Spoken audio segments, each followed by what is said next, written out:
Okay, so we're going to be power wrapping today, and I am going to use 8 cones of light blue to power wrap.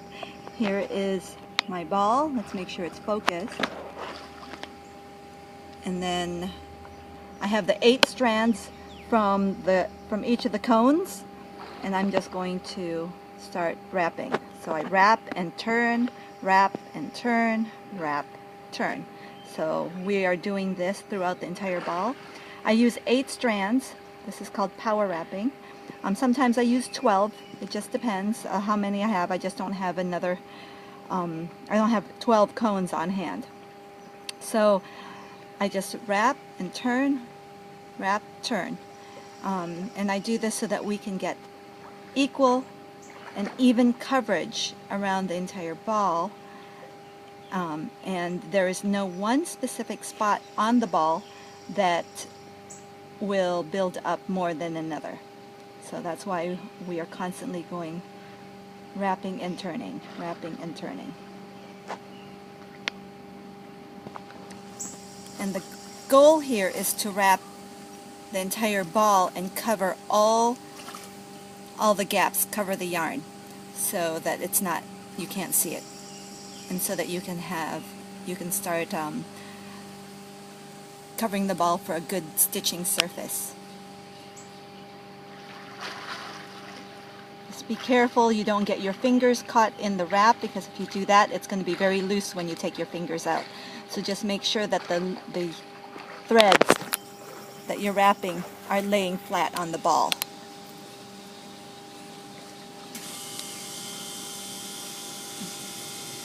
And I'm just going to keep doing this until it's completely covered.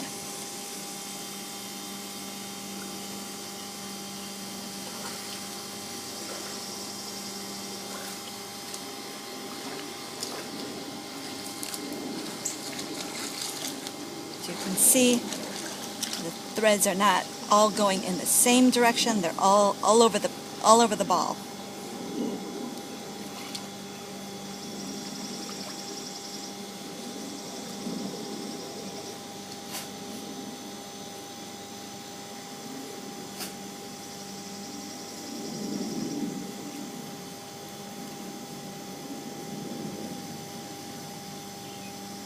And the tension is not too tight and it's not too loose. It's just laying, the thread is just laying nice and relaxed on the ball.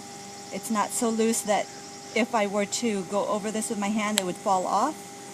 And it's not so tight that it would make an indent into the ball. It's not tight at all, actually. It's just laying right on there. And as I get closer to wrapping the entire ball, I am starting to target the specific areas that I know are still visible. So if I see that it's a little thin in one spot, I target that area because I can see through that spot onto where the yarn is. So I'm just targeting those areas right there because I have it pretty much covered completely.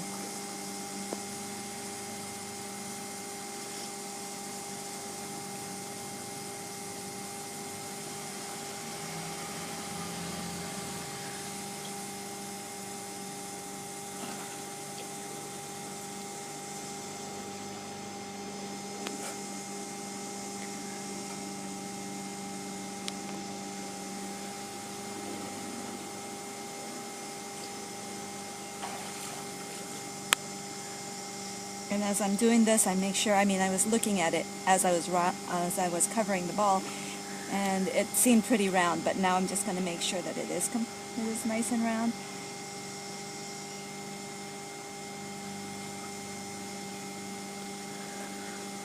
And now this is covering the ball with 8 strands. We are going to pause here, and when I come back, we're going to cut back to just